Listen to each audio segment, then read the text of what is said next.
Welcome to the Unlocked podcast, hosted by me, Julia Myron. Hi everyone, my name is Julia Myron and welcome back to another episode of Unlocked. And today I'm actually very excited about the topic for today. It's about the gang arrest that has happened in El Salvador. So in case you don't know, in 2022, the president of El Salvador, President Bukele, ordered a state of emergency and arrested over 84,000 gang members or suspected gang members. And he did this in an effort to curb organized crimes that had been going on in his country. And today he proposed that El Salvador is one of the safest countries in South America. And he even says maybe of the world. He says El Salvador is safer than Canada and some states in the United States. So this move that he did in 2022 has been criticized by governments and human rights groups around the world. But to me, I think there's more to this that meets the eye. Is this beneficial? Is this not beneficial? Is there a reason that constitutional rights should be suspended? Can it be justified? I would like to look into that today and analyze it today. I would like to look at media takes on this, and I'll also be analyzing President Bukele's 2022 United Nations General Assembly speech, because I want to hear how he packages this or how he justifies this to the world. And throughout that, I will also be giving my expert opinion, and I would like for you all to stay tuned. And thank you for watching this episode today. Yeah, so first let's watch an overview of the situation, and then I'll share my initial thoughts on this whole situation. So here we go. This is from NBC News, and I believe it happened 2 years ago.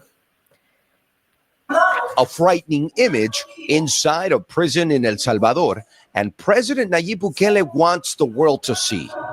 He says it shows gang members punished and kept in crowded cells away from any sunlight since the end of March. Bukele says the food is now being rationed to 2 meals per day for gang members now facing harsher sentences. For 10 days, the country's national police has been operating with less restrictions. They say they've arrested over 6,000 suspected gang members, tracking them in neighborhoods, inside homes, and even hiding underground. The crackdown in response to one of the deadliest weekends in El Salvador, authorities reporting 67 homicides in a single day, prompting a state of emergency that gave way to mass arrest and tougher punishment to gang members already behind bars. This week, President Bukele doubling down on his efforts. Ustedes desatan una ola de criminalidad y nosotros quitamos la comida en las cárceles. Threatening that any retaliation to the recent crackdown would lead to further punishment. Por ahí andan rumores que quieren empezarse a vengar de la gente honrada, al azar. Hagan eso y no va a haber un tiempo de comida en las cárceles. Uno. A ver cuánto tiempo duran sus homeboys allá adentro. For days, the president touting the efforts on social media under the hashtag war on gangs. Bukele even asking parents to show the videos to their teenage children and warn them, saying gangs can only lead to prison or death. President Bukele operating with the support of residents and Congress, which first approved a state of emergency that allows for all new detainees to be held for 15 days without access to an attorney. A move that human rights groups say is creating a framework for abuse.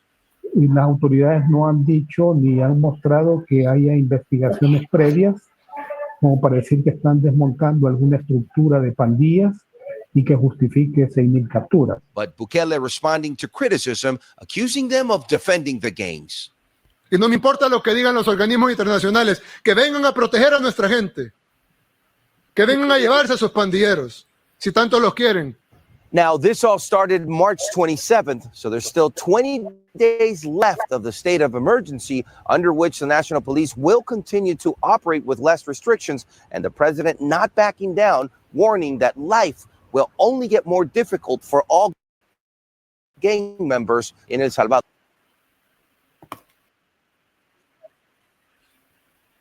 So that was actually a very interesting watch, and already I have a few thoughts. So it is clear that gang issues were a huge problem in El Salvador. So during my research for this video, I went on Reddit, I looked at what citizens were saying, because at the end of the day, it doesn't really matter what the international body says. President Bukele was given a mandate. He was elected by the people of El Salvador. And as we saw in that video, he was supported by his Congress and he was also supported by the local community. I think it would be remiss for us not to understand the context that we're talking about in this war on gangs. Gang crime is a huge crime. It causes instability if it gets out of hand. I would liken it to terrorism because that's exactly how it feels like. That's exactly how it is. Now we're dealing with cartels. We're dealing with gang members that kill people, that creates a culture and a society that lives in fear. So I bet the people of El Salvador thought to themselves, we will do whatever it takes to get this culture of gang crime, this culture of violence, this environment of violence out of our lives. We would do anything to be free from this. I mean, a case study, something we can look at is in Haiti, we see just how much gang crimes has destabilized the country. I mean, we look at what happened in 2023 and the repercussions that is still going on today in Haiti. So I don't want to say anything without first acknowledging two things: that President Bukele was given a mandate by his people. And I'd like to say that the video says 6,000 gang members were arrested, but actually, as of today, over 80,000 gang members are still in custody, and 6,000 gang members have been released. And further, President Bukele built a prison to house the 84,000 or the however remaining thousand suspected gang members that are still in prison. So I'd first like to say that let us understand the context. El Salvador was not a safe place.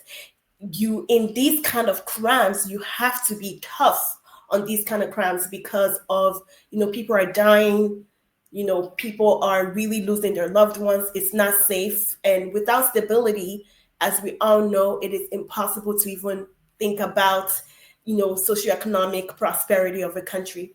So with that, I understand why he had to take that extra measure. As a human rights lawyer, then I start to think about, with arbitrary detention, how do we make sure that even though constitutional rights are suspended, they are suspended for only a limited amount of time, and they are handled with the cautiousness and the seriousness that it deserves. So if you ask me, is it okay for constitutional rights to be suspended ever? As an idealist that I am, my answer would be absolutely not. I do not believe that constitutional rights should be suspended in any regard, in any circumstances. But then we have to be realistic, especially when we're dealing with terrorism, which I would put gang-related crimes as terrorism, point blank, period. I do believe that, yes, in that situation, there should be a state of emergency and there should be a time limit for the government to take the necessary actions for, these issues to be fixed. So in the video that we watched, we saw that this Congress gave President Bukele, I think, 20 days to really figure out and arrest these people and make sure that they're in prison without talking to a lawyer. But as of my knowledge today, the state of emergency keeps going and it keeps being extended. So in that case, I would say it has gone on for too long. So if he had said for 3 months, we're going to crack down on these gangs and we're going to make sure there's going to be a way that we ensure that, we're wiggling down, okay, who are the actual people in that were the leaders of the gangs, or who were the actual people who were participants in violent crimes, and let us make sure that they go in front of a judge and get get sentenced properly? Who are the folks that needs to be rehabilitated? How can we separate them from those that are already these people are going to jail for a long time, so we can make sure that others are being rehabilitated. I mean, from 2022 to 2025, if only 6,000 people have been released, that tells me that they're not taking these measures seriously in ensuring that those people who are still in prison are absolutely the folks that absolutely deserve to be in prison, and that those most of them are young men that can be rehabilitated should be put on a path towards rehabilitation. As of this moment, I'm not sure, and there are no records that show that any of this is happening. So I would say to President Bukele, if this ever reaches him, I'm not sure he's on YouTube watching my video, but for anybody who is thinking about this situation, I would say, if you are going to call a state of emergency, okay, if 20 days is not enough, then ask for 1 year.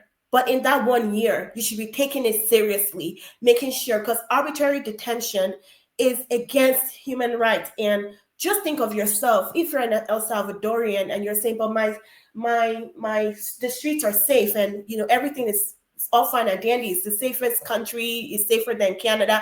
That is all great, and I applaud President Bukele's effort in cracking down on gangs and cleaning up his country.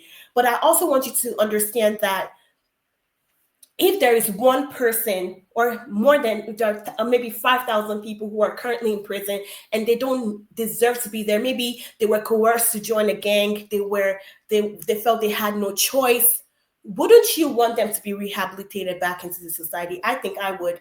So I would really call on President Bukele and the government of El Salvador to do more in ensuring that people are, number one, those who are arrested and are actually the leaders of the gang or had more participation in violence, they should be put in front of a judge as fast as possible and given an appropriate sentence.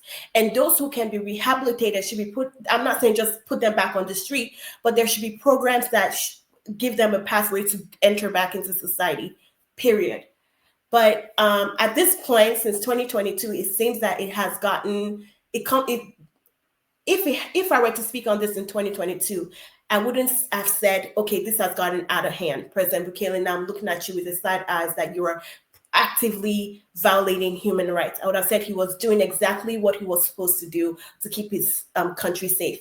But at this point, it's 2025, and the reports are saying that only 6,000 people have been released. Now I'm looking at you, President Bukele, that you are actively infringing on people's human rights. You're not doing your due diligence as a government. I think the only thing he has done at this point is build, because one of the issues that human rights groups were talking about was prison overcrowding. And as we saw in that video, I mean, I know that prison is not supposed to be Club Ritz, but at the same time, you can't have people, mashed up like sardines. So I say that one of the commendable things his administration has done is to build new prisons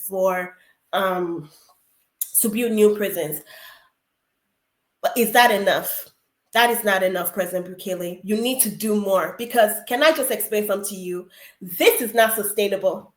So you are enjoying the peace right now, but if it's not sustainable peace, it's not going to make sense. You cannot sustain this holding 84,000. Let's say there are more gang members holding them for eternity. That's not sustainable. You need to create programs and pathways that ensure that these folks are arrested, brought in front of a judge, given attorneys to represent them, and given appropriate sentences. And then you need to make sure that those who do not belong in prison are put on a government-sponsored pathway to enter back into society. And then you also need to make sure that there are programs for people already, like young people. You can't just tell them, oh, the only way you if you join a gang, the only pathway for you is prison or death. No, you have to understand that there are some reasons why people join gangs, and you have to put prevention programs on the ground so that people will not join gangs and instead do something different. So I am very happy that El Salvador is safer than Canada. And I'm very happy that El Salvador is a safe country. And I'm actually, in some ways, proud of President Bukele for really cracking down on gang and gang crime and violence in his country. But I will also encourage him to go deeper and do more so that the peace that he's experiencing in his country now will be sustainable in the long run. But I also want to say that President Bukele currently has 91% approval rating. I mean, Donald Trump, governments around the world will kill to have that. The presidents around the world will kill to have that approval rating. So it doesn't really, at the end of the day, doesn't really matter what Western governments or whoever thinks about him. I don't think so, because he feels his people feel like he's doing the right thing. His people feel supported. His people are supporting his actions. So, at the end of the day, it doesn't matter what we think. I hope so. I hope that he has good advisors who are talking to him about, human rights, and are talking to him about the right way to do things. I think I think for anti-Western groups, to say that, for lack of better term, or presidents, people who are not a huge fan of the West or want to do things differently from the West, there's a huge tendency to just throw the baby out with the bathwater and say, okay, we're not like the West, so we're going to do something entirely different. But I think it's good to learn from how other governments are doing things and implement it into your own. So I just pray his ego is not driving him, oh, we're better than the West, we're different than the West, things are going well now. The whole point is to have sustainable peace. And to do that, you have to have justice. And if what you're doing with the prisoners are unjust, then you're not going to have sustainable peace.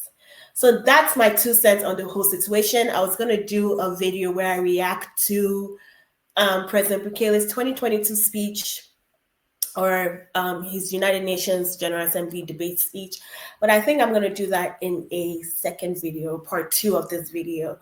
So thank you so much if you've listened this far. Please do subscribe. Please do like it. Please do comment your thoughts. I want to hear your thoughts. If you're an El Salvadorian and I want to say, how is it on the ground? Be my eyes and my ears, okay? I want to know, how do you feel? Because how you feel is more important than what anybody else feels. So please comment, please like, please subscribe.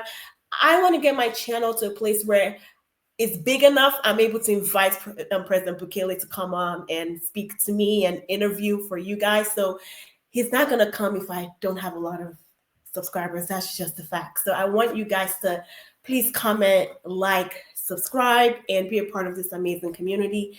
Thank you guys, and I'll see you in part 2. Bye.